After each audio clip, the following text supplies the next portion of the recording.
aprofundando o que a gente falava no programa de hoje a respeito de Israel e Líbano. Olha só, Israel avisou hoje autoridades do Líbano que se o Hezbollah entrar em uma guerra entre os Estados Unidos e o Irã, o país vai ser alvo de ataques fortes, inclusive contra a infraestrutura civil, como aeroportos, segundo 2 altos funcionários libaneses.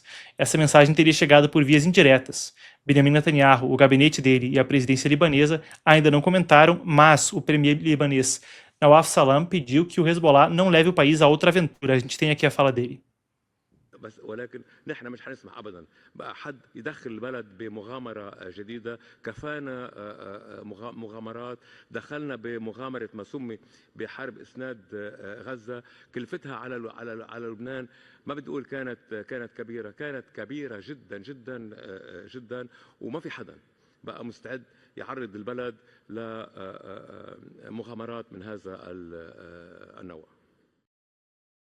Então, o ministro das Relações Exteriores, depois hoje ao longo do dia, estava falando sobre a possibilidade disso ocorrer.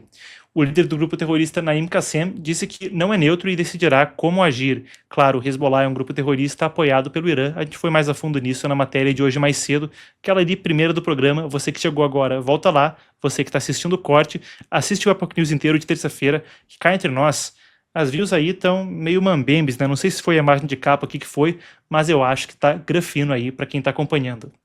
Enquanto isso, o Panamá, na segunda-feira, também reassumiu o controle de 2 portos nas entradas do canal, Balboa e Cristóbal, depois de decisão final da Suprema Corte do país que declarou a concessão anterior inconstitucional. Isso vem claro em meio à pressão quanto à presença chinesa no canal, lá desde o início do mandato de Donald Trump, desse segundo agora. Um decreto autorizou a autoridade marítima a ocupar os terminais por interesse social urgente e incluir bens como guindastes, veículos e sistemas de computador nesse veredito. Aí a gente passa pelo seguinte: Hong Kong protestou oficialmente e a China disse que vai proteger os interesses da empresa.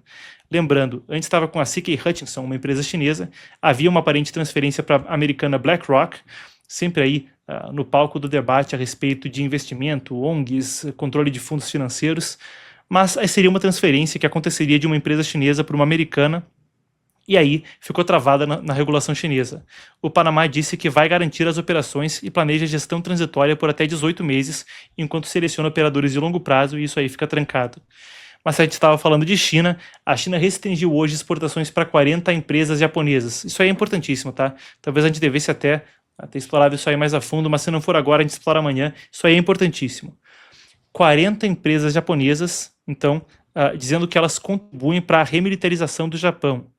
O Ministério do Comércio chinês colocou 20 companhias numa lista de controle e outras 20 numa lista de observação. As empresas da lista de controle não podem receber da China itens de dupla utilização e terceiros também ficam proibidos de repassar esses itens. É parecido com aquela regulação de terras raras, de certa forma, alfandegária, que a China tentou fazer e que levou a um atrito tremendo com os Estados Unidos, que só se solucionou quando Xi Jinping e Trump conversaram pessoalmente em Busan, na Coreia do Sul. Na lista de observação, exportadores vão precisam pedir licenças e apresentar garantias de uso não militar. Tóquio está protestando formalmente. Isso acontece no contexto da acachapante vitória eleitoral de Sanae Takaichi recentemente, a maior vitória eleitoral do Japão, talvez desde a Segunda Guerra Mundial. Ela, como premier, agora conseguiu uma maioria na Câmara Baixa do Parlamento, não houve eleição para a Câmara Alta ainda, mas, de toda forma, é um momento no qual o Japão faz um pivô para conseguir ter uma militarização, uma capacidade de defesa maior, e claro que tudo isso tem a ver com a tensão por ali no leste da Ásia. A gente foi a fundo nisso nos segmentos que a gente fez antes sobre a Sanae Takaichi.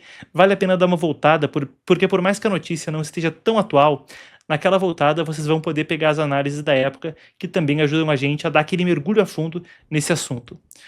Pessoal, o vídeo já volta. Marcos aqui, recado importante. O que você está assistindo é um corte do programa Epoch News, que vai ao ar de segunda a quinta, sempre às 5 horas da tarde, aqui nesse canal.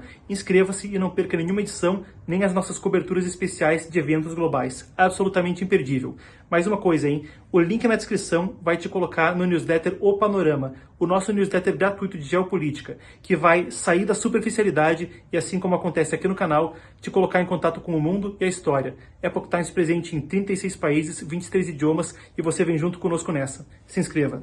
E enquanto isso, entrou em vigor à 1 da manhã, ao 1 minuto da manhã de hoje, horário da costa leste dos Estados Unidos, No Brasil, são 2 horas mais tarde, então 2 horas da manhã por aqui, a tarifa global de 15% sobre importações anunciada pelo presidente americano. Ele também afirmou ontem que os países não devem abandonar acordos comerciais que foram fechados com os Estados Unidos depois que houve essa decisão da Suprema Corte americana, então, pela derrubada das tarifas. O que acontece é uma espécie de período transitório. Teve a derrubada das tarifas sob a lei AIPA, Lei de Poderes Econômicos Emergenciais Internacionais Presidenciais. Seja como for, essa lei ali foi derrubada pela Suprema Corte. Então Trump agora busca a reimposição das tarifas por outras vias. Ele disse que se houver um recuo nos acordos que foram filmados, ele pode impor tarifas ainda mais altas com base em outras.